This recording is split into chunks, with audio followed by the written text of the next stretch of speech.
So serial entrepreneur, kind of like you. Yep. Started at the age of 16 with lawn care and landscaping. Yep. I've And done that. by the time I was in college, I was running, well, even in high school, I had the original Motorola brick phone, the one that was like this big. I mean, it was like that wide, right? And that long. With crews in trucks in high school. Um, and that allowed me to clap out of a year and a half worth of college. So I did prior learning assessment and did a course on that and got like 30 hours of credit in at the university for that. But have been lawn care and landscaping, and then was really fortunate early in my career. I joined my dad. He said, "Look, I'll give you an opportunity. I won't give you a salary, but here's what we do. We take private companies public, we raise capital." And give them a foundation to raise capital. And, here's my network, and turned me loose at 22 with his network. And so I took over the next 20 or so years, probably about 50 private companies public, put three on the New York Stock Exchange, including Northern Oil and Gas that discovered the Bakken. I did Oh, Riley wow. Exploration in Houston. That's now a New York Stock Exchange company. And then we owned Prudhoe Bay in Alaska at one point with one of our public companies called Miller Energy. That CEO died, and the company kind of died with him because he was a force. The dude was allergic to tobacco and chewed Copenhagen. So by the end of every business day, he was beat red in the face. It was crazy. Yep. But he was a hell of an entrepreneur. So he acquired all of Prudhoe Bay for oil and gas production, and did that. And then every time there would be a downturn in the markets, I would start a new company. So during the post 9/11 era, I got in with business with Proactive, the acne skincare product. Put that in all the shopping malls of America. So I had carts in malls doing $110,000 a month in Proactive sales with a 50% margin. So that was What a good did business. what did you see the difference between the companies that you took public, the ones that stayed public and were successful, to the ones that got public and just crumbled from there? Management, Management. management, and And fight. when you say that, do you mean like board level management or more of like, No, mostly the leaders. Boards at the smaller companies. Once you're on NASDAQ, it's a little bit different game, right? But even NASDAQ companies can be misrun by their leadership. And so as I scale businesses, I started implementing scaling up, which is Vern Harnish's book and the Rockefeller Habits and Principles of Business, Mhm. in every company that I get involved with, and got a coach to that degree that was a scaling up expert. Um, but the first thing is people. You got to have the right butts and seats all the time. That old adage and book about butts and seats is absolutely spot on. And then creating a core purpose and each person's role within that core purpose so that everybody's pulling on the same oar, is also key.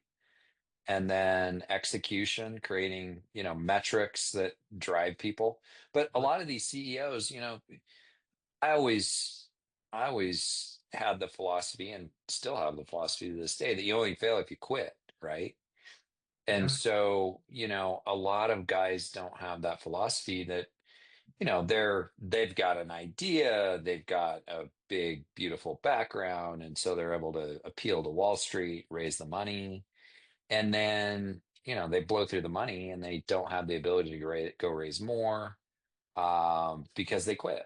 And, you can't quit. You just have to keep going, and with one of my businesses with Proactive, that was a prime example of that. I invested in a cart and kiosk concept that eventually became The Biggest Loser, the TV network show, called The Biggest Loser. But Oh, really? originally it was called Thin Millionaire.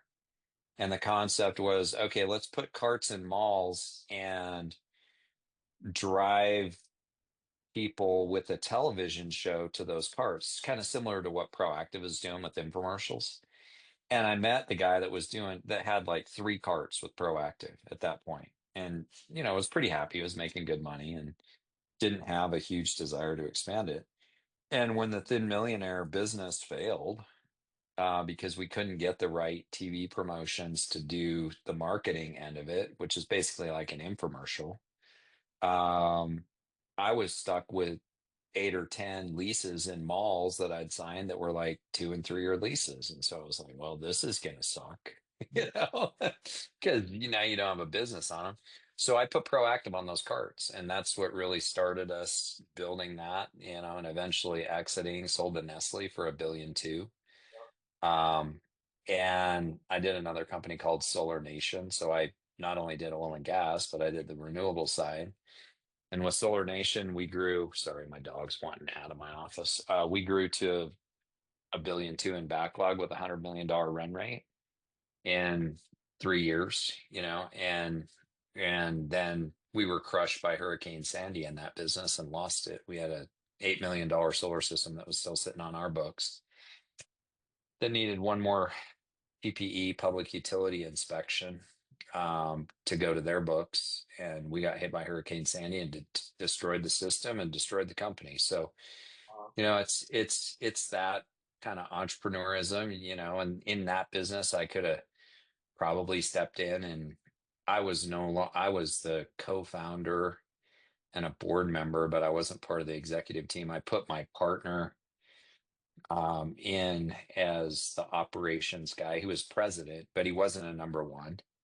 And eventually, my co-founding partner got cancer in his hand and decided he wanted to lead a different lifestyle than CEO. So we made the number two guy the number one guy, and he didn't have that. He wasn't a rainmaker, and so I'd started my vacation rental management company at that point, and I was like, okay, do I go save this business, which is worth money? I mean, we were making money in the solar sector, which nobody was in that time frame. It was early in commercial solar, and we were like on the forefront working with all the bigs. And I said, okay, by the time I bring in a VC, raise 10 million bucks, I'm going to end up with less than 5%, or I own 100% of this other company. What do I do here? And so I chose to stick with the vacation rental business.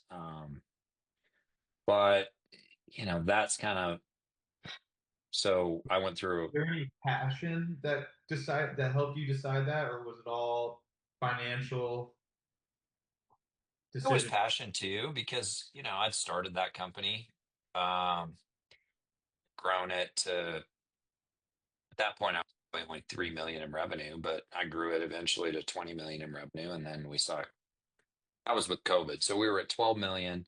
COVID hit, we dropped to 9, and then it rebounded and we went to 18. And those were just some really, violent swings in revenue year over year.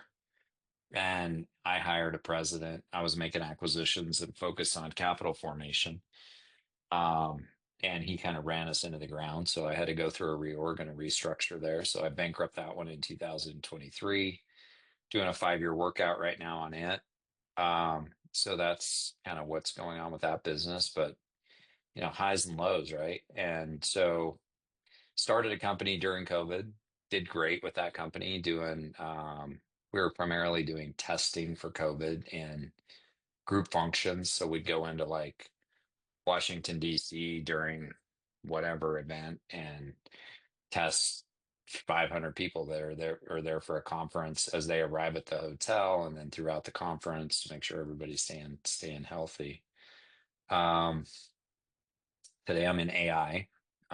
Got in it because I had a client that, I have a partner that's a developer, and so we looked at, the health insurance sector, and they were working off of Excel spreadsheets to quote clients.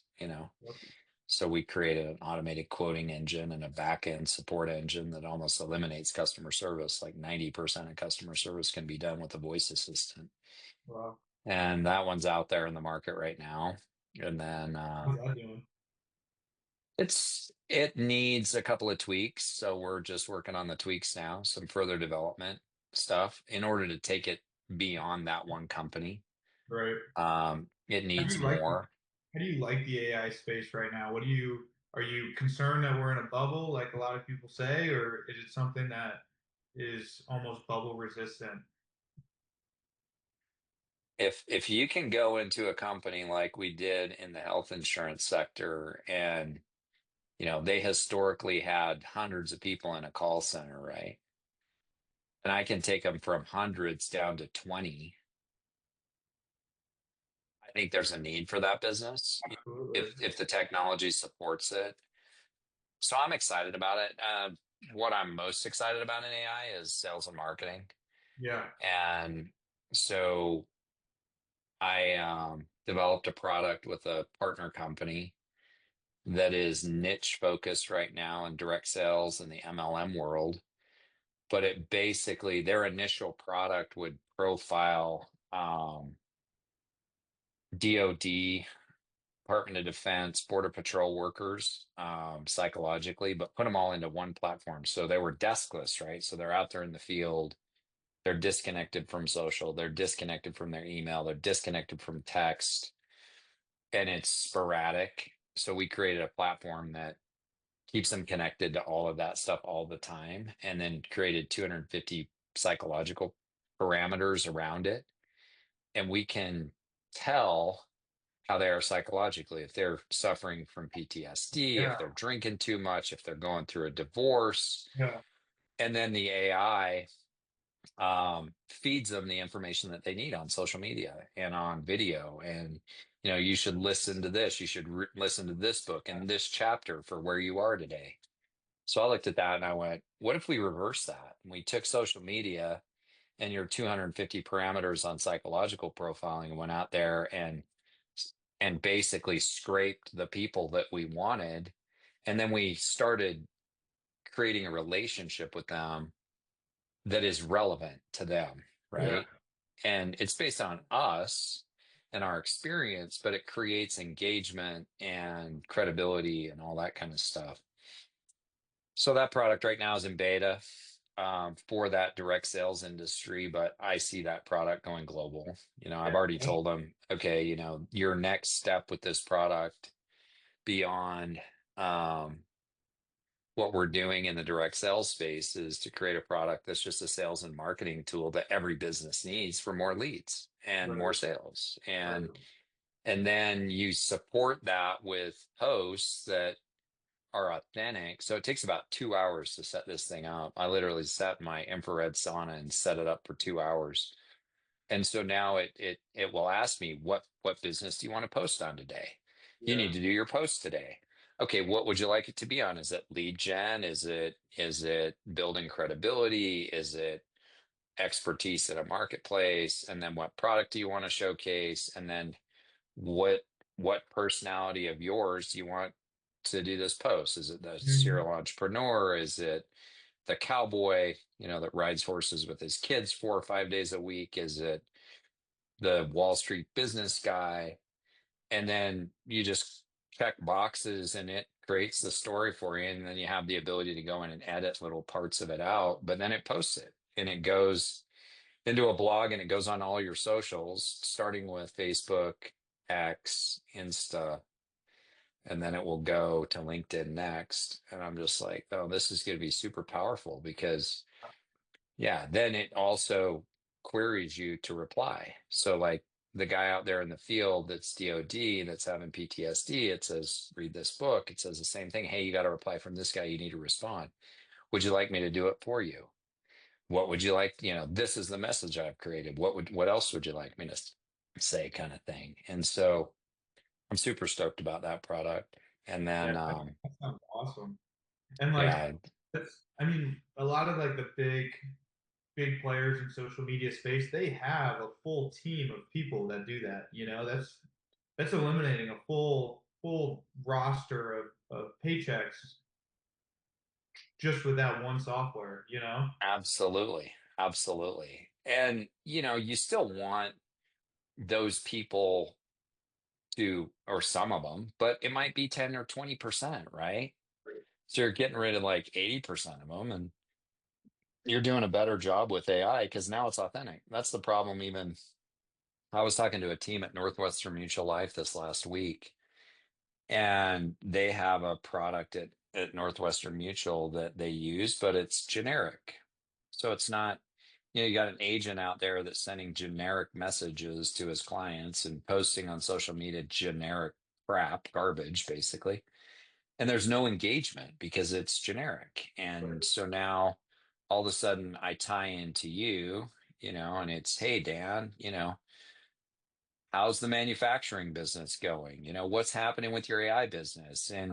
And so all of a sudden it becomes relevant for you and even that NML agent now he's in New York and he just did this and they went to this game and they saw the Dodgers play in the finals and all this stuff that Dodgers is a little irrelevant from New York, but you get the point, right? So now it's relevant to him, and it's a post that is still getting oversight from corporate. So he's not saying anything that's out of bounds, but it's personalized.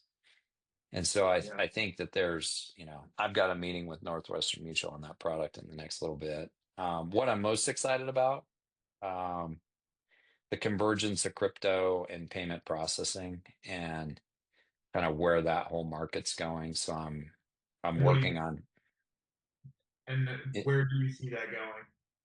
Well, we've got a niche there that's pretty tremendous, Yep. and IP around it. So I have a partner that um, grew up in the automotive industry, designing cars for Ford. He did the GT40, Wow. welded the first five frames for the GT40, literally. And That's awesome. then I'm a car worked guy. for worked for Ferrari, he built the 458, and then he went to work for Elon and built the Model X and the Model S. Really? And so he was employee number 27 at Tesla. And when he left, there was 14,000 employees. He developed all the IP around Tesla, all the metallurgy, all the crash testing, all of the patents on power generation and batteries and everything else. I mean, he did all of that for Elon.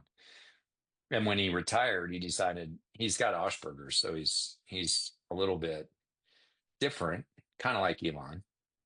Um, but he has a brilliant mind when it comes to developing IP. So he patented the whole process of using crypto and ledgers for payment processing and filed them on November the 18th. They were provisionally issued on the 5th. We're just in the final phases of getting those issued as full patents. And we've already had, crypto.com took a run at us. PayPal's had a discussion with us.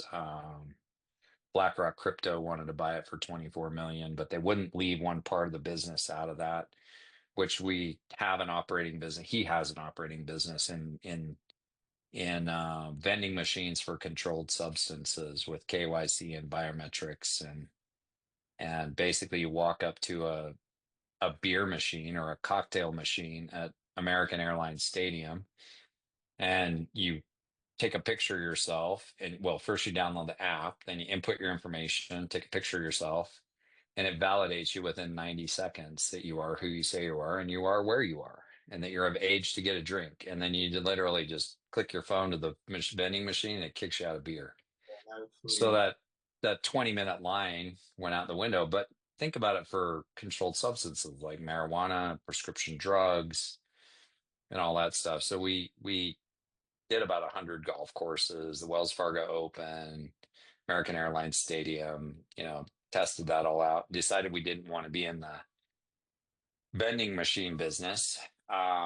So we're looking for a partner in that right now, but we couldn't get any of those companies that I mentioned earlier to license off that piece to us so that we could stay in that business. Right. So now we're fundraising for it and we're going to commercialize it. So that's that's probably what I'm most excited about right now because the offers were already big, right? And And so, so basically what it is, it's like some sort of card that you're just paying with crypto as as your payment method. yeah, yeah. I mean, even say it's one step further than that. So it's an app, and you can download. You want to buy something, you literally purchase crypto, buy whatever you want to buy with crypto, but it converts it to USD to pay the vendor. And so we own one of the owners of the technology is probably one of the top five crypto guys in the world. He's developing a coin right now for Mandela. Okay. Um, and that means all of Africa, basically. So he's been on the forefront of the whole cryptocurrencies thing. And so they have their own coin. So you literally on upload your dollars with a debit card or an ACH, and then you can go buy whatever you want to buy, and it shows up on your credit card as crypto or your debit card as crypto. So whether that's gambling or porn or marijuana or a hotel room at, in LA when you shouldn't be with who you're with, right? Those types of things. That business is just huge. So it's ginormous globally. Yep. And so it basically covers the KYC, know your customer Mhm. with biometrics, and he's got IP around all of it. So that's why the others wanted to buy it. We think they wanted to buy it to shelf it, so we're going to commercialize it. So I see that a lot, especially in manufacturing. I see that a lot. We have a lot of good customers where great product and big company comes in, buys them up, shelves the product forever, and then we're just sitting there with the mold. We see that a lot. It's a shame. It it kills, is a shame.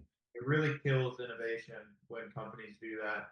I mean, there are so many great products and projects just in my world that I've seen just completely shelved, taken off the market just because it was a competitor or something they've been running for 50 years, 60 years, you know?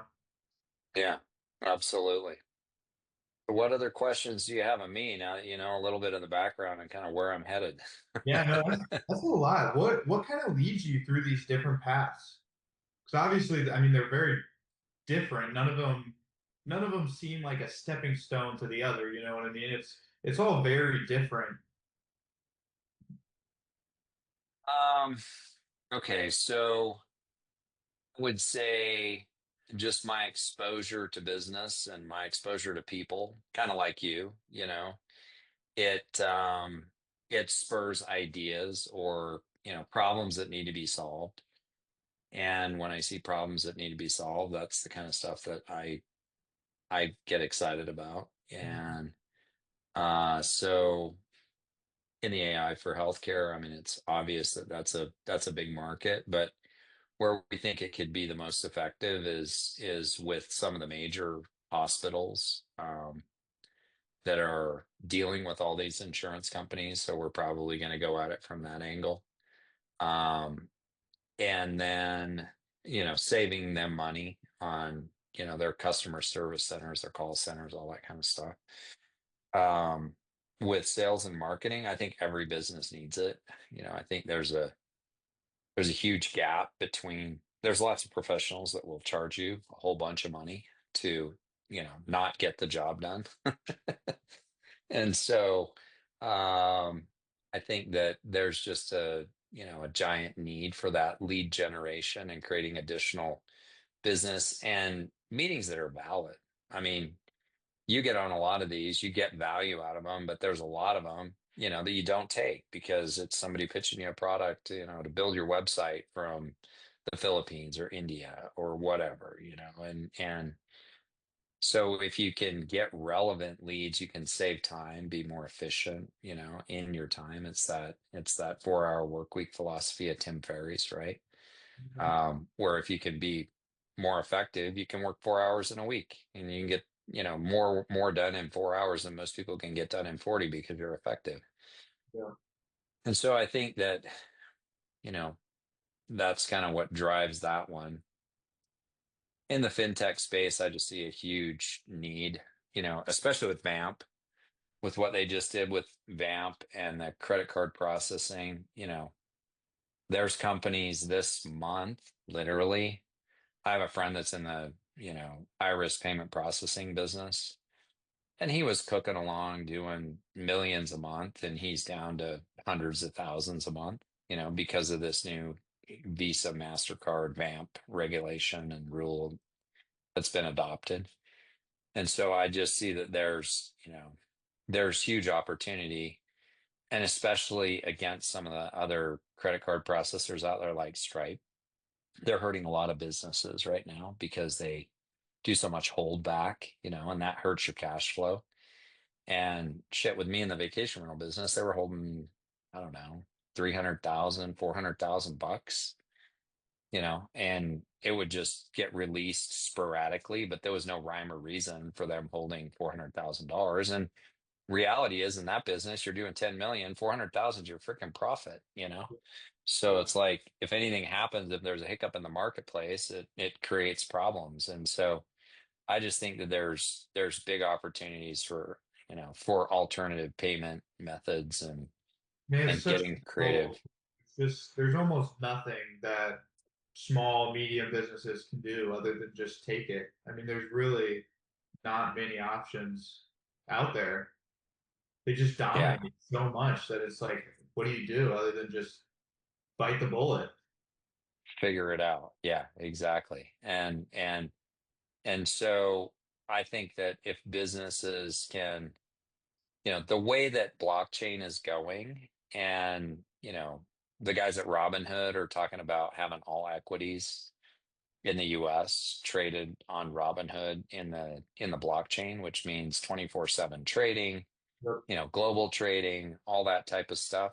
The way the world is headed, there's going to be, giant paths, I believe, for alternative payment processing. There's no reason in the world that you can't pay for something, a service or anything else with blockchain and crypto down the road. And if we can create the gateway to that so that people can get their dollars into that system, whether they keep it in there or not, that's their choice. Right. But creating payment options that are just non-traditional, I think there's just a big business for it. I was on the phone a couple of weeks ago with a guy that does 5 billion a month in payment processing. He's probably the largest in the world, right? Doing 60 billion a year.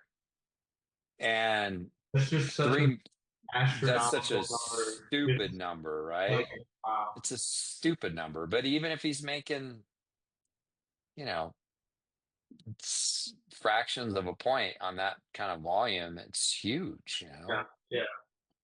When Russia uh, got sanctioned for the Ukraine war, um, he stepped in and bought banks for them, with them, advised them. They own now 60% of the banks in South America, so they get around the sanctions. So it's like, okay, this guy's super bright. Yeah. He's using a lot of gift cards, like to the tune of 3 billion a month in gift cards, to bypass the regulations and the payment gateways and rails that they've set up at Visa and MasterCard. So he's just kind of created his own little niche and loophole, and now that's 3 billion of his 5 billion a month is that business. So it's like, okay, that just shows you that guys that are creative and have the wherewithal can figure it out. And so yeah, that's kind of why I'm super excited about the payment processing I gateway. read somewhere that Visa and MasterCard, Visa's profit margin, or I'm sorry, MasterCard's profit margins are about 50%, and Visa's profit margins are about 56%. Way too much. That's fat. I can't think of another industry on this planet that's your profit margins. Software, that's about it. Software. SaaS. Yep. Yeah, software and SaaS, and that's about it. Yeah. Yeah. How important were the people around you as you were building these companies and making changes? Hugely important. Yeah. Um, there's a book called The Ideal Team Player. Um, and it's humble, hungry, and smart with people. And they can lack one of those three, but they can't lack one in particular of those three. And you can still keep them as personnel and team members. But the only time I got in trouble is when I deviated from that ideal team player philosophy. Um, so I think that people are absolutely the most important part because I'm not the smartest guy on the block. So I just want the guy that I hire to be the smartest guy on the block at what he's doing. And so I think that people are absolutely critical. You, how do you feel about that? Absolutely. I mean, I've especially coming from my background of manufacturing, and before I was there, my father ran the company, and he had a lot of family in the business, and I don't think family and business are a great mix. I know a lot of Terrible very mix. different opinions on that, but Yeah, it's hard to discipline a brother or a younger cousin or something like that. So there was a big culture shock when I got there and I started changing things around, and a lot of these guys didn't want to progress and adapt and move forward with the company. So we had to get rid of most of them, basically, of everyone except for one. And since then, we brought in some really good people. I mean, we've always had good people. I mean, some of the people that we've kept on are 20 years, 18 years, 16 years. So we've had a good amount of people stay with us for a long time, but that core management group was so bad. And once I came in, we started changing that, and I've built better teams, better systems, better procedures. Um, I'm not needed on the floor anymore. And that was my entire goal, was not having to be on the production floor so I can start to take over more of the office stuff and retire my parents out of it. Because for so long, everything I did was just on the production floor. It was making sure production was done. We were shipping things out. We were running good processes. Quality was working. And now I don't really worry about that kind of stuff anymore. I'm pretty much in the office. I'm getting new clients. I'm not worried about the production floor. So it's huge for me, especially and our company having the right people. But it's also, it's Daniel at Red One Strategies, right? yes.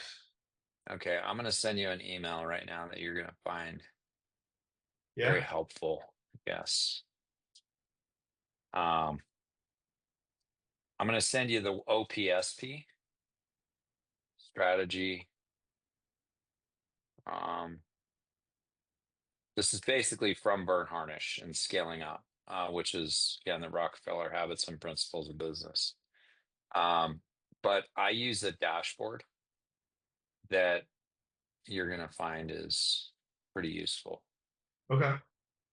Yeah. Awesome. Anyway, keep going. Yeah, but people are very, very important to the operations, but it takes a strong leader and someone who's willing to go through those growing pains to grow other people. Because especially when you're working in an industry like manufacturing, you're not working in finance, you're not working with MBA grads or even people with formal education at all. You're working with people who have had trouble past, trouble backstories, who need a job, you know? So Hmm. it takes a lot to get them to that point, and it just takes a lot to recognize the people that are willing to get to that point with you. And I think that gets Yeah. over a lot. But a good manager should be able, even if someone's not there yet, they should be able to realize if they can get there and how to get them there. I feel like that's lacking in a lot of management right now in a lot of different industries. Yeah. Agree with that wholeheartedly. And that's And why you that's hear so much of the, oh, Gen Z doesn't want to work, the kids don't want to work. But I feel like management isn't helping that in a lot of industries. They're not, I mean, these kids are coming out with no experience at all. They're looking to get involved with the workforce or whatever industry it is, and you have management who's just knocking them down, not willing to teach them, not helping them grow, just another name on a paper, you know? yeah, it's absolutely valid. Yeah. Yeah. The biggest manufacturing deal that I did was Pac Aero. It was a aerospace manufacturing company from Washington that mainly serviced Boeing to start um, with some very niche products. But we made a whole series of acquisitions, grew it to 300 million. But he did a bad financing round along the way. And when he did it, I said, this financing round, I've said this to two CEOs in my lifetime, but this financing round has poison pill written all over it, and it could be the demise of the business. And in both of those cases, speaking with those executives, way down the road after they'd gone through the bankruptcies and all that stuff, they were like, "Yep, you were right. That round of financing, is what killed us." I had another guy that was educated at Brown with an MBA, but he came from the family. So he was Chicago, lived in Milwaukee, Wisconsin, but he was from the Chicago mafia family. Um, That's cool. and yeah, he was away from it being, but he still had Uncle Joey, right?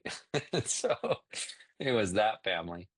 But he made a series of acquisitions, kind of the same thing, got to a couple 100 million in revenue, did a bad financing round and went out of business. And it was Wow. like, yeah, dude, you shouldn't have, you took 20 million there and we could have taken 10 with better terms and got the other 10 down the road. And instead you set yourself up for, yeah, you made three acquisitions after that and they all added to you, but you couldn't raise any money after that. And, So you what know, caused the bad finance? What explain more on what was their downfall with that? bad structure, too many warrants, not the right, they called them poison pills. And so what happens in a public company if you get a bad round of financing, they can push your stock down and convert at rates that, aren't even remotely close to the value of the company. And it's good for bankers and it's terrible for business. So, you know, Usually how it goes. yeah, yeah, that's it. So it was a couple of those situations, but um yeah, just and you only know that once you've done it, right? And you've been a part of the market for long enough to see what happens to those companies. And they didn't have the experience and I did, but it's a guy that is successfully growing a 20 to a $40 million company, and then he makes an acquisition and gets to 100, and he's hard to talk to, he doesn't listen because he knows it all, right? So that's probably the demise. I think that, again, humble, hungry, smart with people. If you don't remain humble, you get to the point where you can't be, you don't learn, you don't listen. Um, and we can all get there with success, right? But it's always a matter of keeping it grounded. And yeah, I get it through, I get the grounding through the outdoors and, you know, my extracurricular activities, which over the years, flying, ski racing, you name it, I do it. Snowmobiling, extreme sports kind of events, hunting, I've hunted the world. And Where's your favorite? What's your favorite place to hunt? well, the wildest place is not necessarily the favorite place, but the wildest place I've been is Cameroon. Um, Okay. so between Sudan and the Central African Republic up there off the desert, it was hotter than hell. I was hunting one concession owned by a Spanish shipping baron, and it was 500,000 acres. So Wow. that's bigger than some states, right? What were you Um, hunting for? uh, I originally went over there on a plains game hunt that turned in, I shot the world record buffalo Really? on that hunt. Yeah, called a central Savannah buffalo. And it was wild, You shot wild and both of untamed. them? You still mow the What's road? that? Yeah, yeah. Yeah. Number one central Savannah buffalo in the world. I'm a sheep hunter though. So I love Africa because the quantity of game and what you can shoot, you're over there for a week or 10 days and you come home with 14 animals. I mean, that just, and it's not the killing the animals, but it's just, I love that kind of stuff Yeah. because I hunt my butt off around here. And, every 20 years I draw a coveted tag in one of the states and I get to go hunt a bighorn sheep or a desert bighorn sheep. But I have a Grand Slam of North American wild sheep, so I'm one of 3,000 hunters that has that. And those sheep hunts are absolutely unbelievable. I mean, the most physically demanding thing you will ever do to your body in your lifetime. And I was doing this in my 20s, and grew up doing it kind of thing with my dad. And so those hunts are by far the most memorable and, some of the most beautiful country in the world. Africa is just totally different, but it's cool. But standing on a mountaintop somewhere in the Yukon or, that area or British Columbia, and you've got. I had one day where we started from camp in the morning at 6 or 7 a.m. and literally finished 24 hours later and 28 miles later at an airstrip 12 miles from our camp after shooting a ram and shot the ram on the absolute pinnacle of the whole entire range that we were in. And I went over one mountain and then up another mountain to kill it, so it was probably, I don't know, 4,000 vertical, 5,000 vertical, Oh my God. and 28 miles. That just about killed me. I had a caribou tag in my pocket, and when we got back the final 12 miles, we slept that next, well, I guess part of the morning, 3 or 4 hours.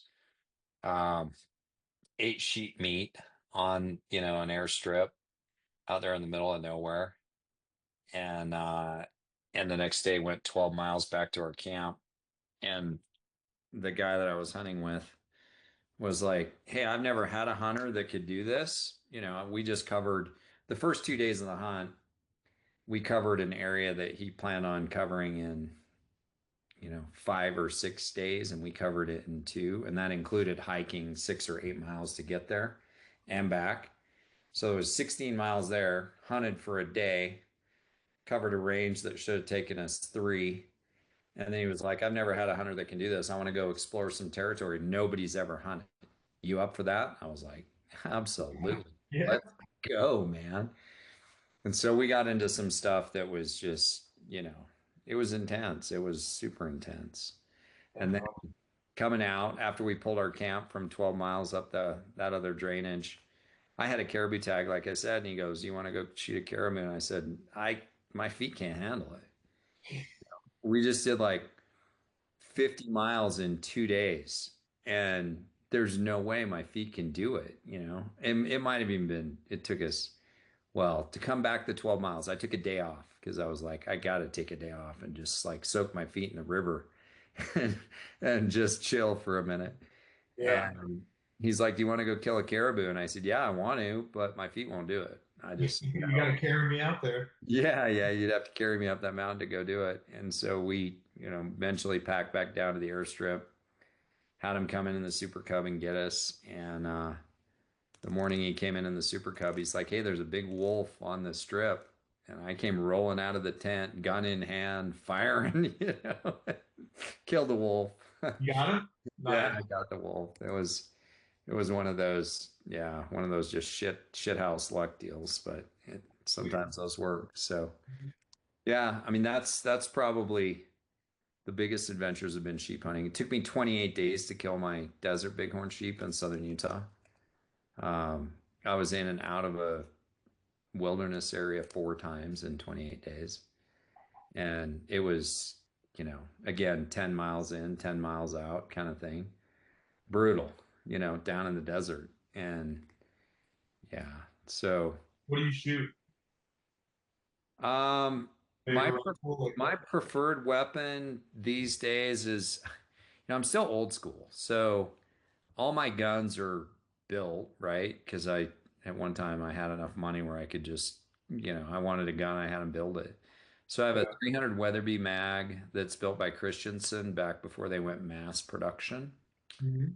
Um, and then I have a 7 millimeter Remington Ultra Mag that's a limited edition sheep hunter's rifle Yep.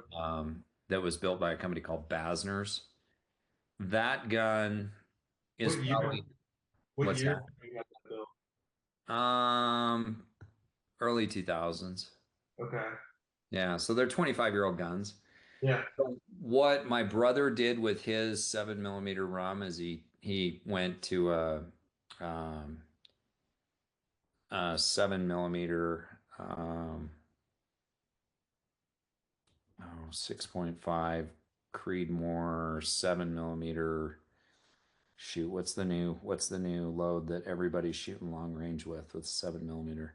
So he put a different barrel on it, and went away from the big barreled Magnum because you no longer have to crack them out there that fast because of the optics technology and the scopes. So eventually, I will have a different barrel built for it because I've got the 7 millimeter action and all the base parts, but I can have a new barrel built. The guys at Basner's will do that gun for me. And then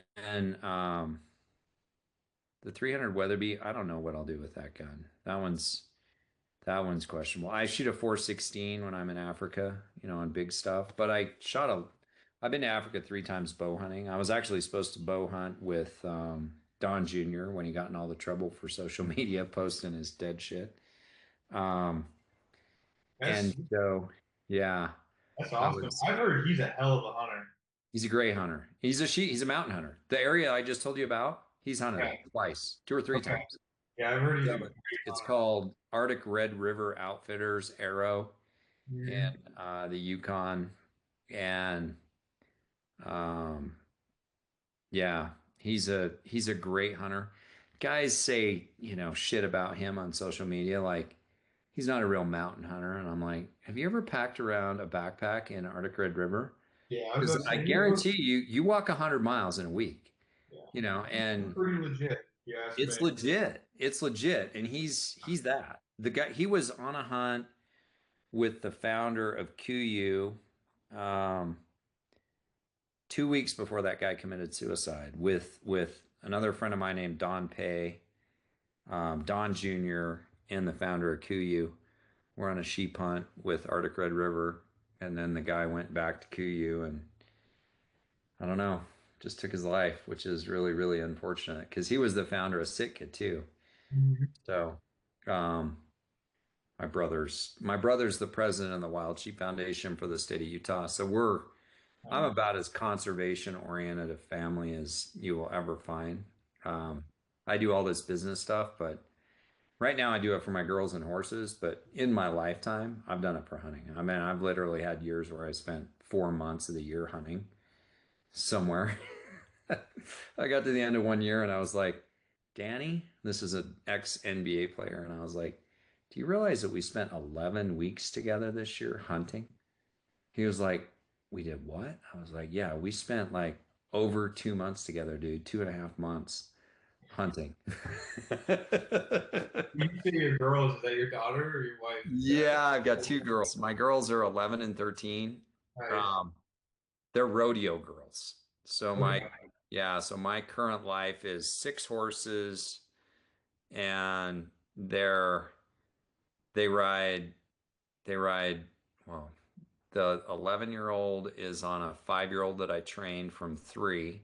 I've got 3 right now that are up and coming in training, and then 2 that are senior horses that they ride. But My my sister. oldest, Oh, yeah, I'm my sorry. Go oldest is part of the queening royalty thing, and she's pretty, she's a great little hand. Yeah. And the youngest is riding a 5-year-old and doing it like it's her job. She's Nice. got a 5-year-old that we literally brought up, and they started running her fast this last summer. and she's taken to it like, peas and carrots. I mean, she's just doing it. I'm writing a song Yeah, right now, actually, about my girls and their rodeo life because it's super cool. that's awesome. Yeah, my sister's big into horseback riding. She's probably been riding for 12 or 14 years probably at this point.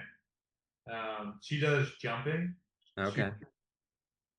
junior Olympic jumping. She was trying to go to the Olympics for I'm not involved with the equestrian world, so I don't know the terminology, but she Yeah. was trying to get into the Olympics for jumping, but she's kind of taken a back seat in her life while she follows politics. She wants to go into politics. So she moved up to Washington, D.C. She's getting her master's at American University and she's going into politics. So horseback riding Wow. kind of fall into the back seat a little bit. Yeah. Yeah. Well, hopefully, she can make a difference. That's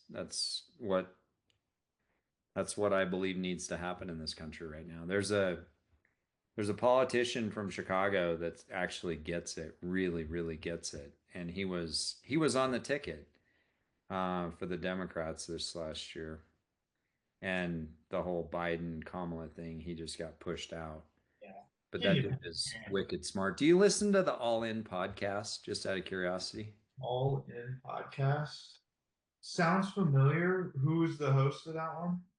Um, it's Chamath Palihapitiya, who's a billionaire hedge fund guy. Um, David Sachs, who's now running the crypto. He's the crypto Nope. czar. I know It's who his he is. pod. And that pod, dude, you got to listen to it every week. It's more insightful on what's going on than any other thing that you can spend an hour on every week. Okay. Yeah, no, I'll definitely check it out. More about like politics, foreign No, policy, that kind of stuff. everything. It's current business topics. So Elon did a whole thing about, this Optimus robot that he's Mhm. developing and where it's going. It's going to eclipse Tesla by, he expects 100 million units in 10 years Yeah. annually. Oh, easily. If they can make it Um, affordable, there's no reason why every house in America won't have one. yeah, that's it. And then um, they just cover every hot topic that's in the news every week. And you've got independent, Democrat, and then conservatives that are on that podcast. So they hit it from all angles, and it's like an open dialogue with no filter. And so you hear the different perspectives because each guy gets to cover each topic that they discuss each week and give perspective on it. So it's everything from the US dollar to interest rates to, what's happening in the markets to what's happening in the economy to, yeah, politics and crypto and what Sachs has done up there in DC is pretty incredible. He's given them a, clean path to move forward and getting compliance, companies that went offshore. They just cover it all. And so it's the best hour of the week that I spend macroeconomically, just looking at the overall picture of things. They predicted um, way before it ever happened that interest rates needed to be, we were letting interest rates stay low too long. We were going to see massive inflation, and they called it. They called it 8 to 12 months before it happened. And so they're just it's worthy. But that's what Oh, I'm going to leave you with because now I got to go do horses. My girls are going to be home in 25 minutes. I sounds gotta good. have I gotta have horses ready for them. Mind Tonight's if I ask you one more question? high school rodeo practice. Yeah, go ahead. How important was your education in this success story of your entrepreneurial life? What would your school education versus your experience education? Um, so this is a debate that I have weekly with my 11 and 13-year-olds. And I'm considering with them going to a homeschooling program in the next 2 years Yeah. so that we can spend our life living it on Yeah. the road, doing rodeo. For me, it was a box that I had to check. Um, it taught me how to learn. It taught me how to be disciplined because in high school I just screwed off, right? Everybody screws off in high school. You just get by. So I had to get B's in order to hunt. That was my dad's deal was, look, you don't get a 3.0, you don't get to hunt. Yeah. So I did exactly what I needed to get a 3.0. Mine was sports, so I know exactly what you mean. Yeah. And so um, when I got to college, I learned how to learn because I didn't really learn how to learn. And I'm I'm plagued with ADD and probably ADHD too, right? So my mind, that's why I can do all this shit that I do at the same time is because my mind works that way. Um, but when you're in high school, you don't really learn how to deal with it. Yeah. And I think when you get to college, you have that ability. So literally the debate in my family with my girls is, look, college is paid for. First off, it's paid for because I've had a college education program for you since you were born. Right. But the second thing is, all that money can be yours if you go get a scholarship. But you are going to go to school. And I don't care how good you are at barrel racing. You could be ready to turn pro at 19 and you're not going to. You're going to go do the collegiate rodeo thing because you need to grow up. Yeah. And so, you know, that's the discussion that we have. Um, and it's a big debate, because they're like, well, we don't think it's as important today. You got all these higher education learning institutions that are charging all this money and getting people in debt, and then they don't get the job that they want. And I said, look, it's a lesson to learn, and that's what it is.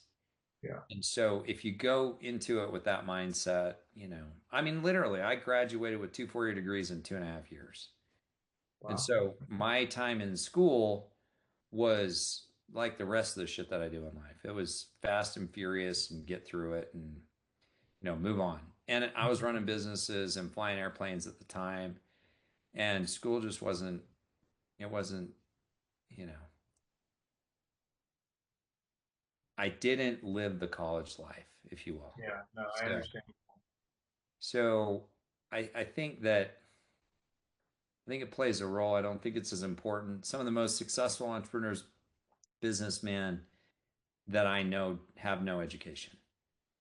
And so, you know, that's where I'm at with it. My kids will go, but it's more of a formality than, Yeah. I yeah. definitely get that.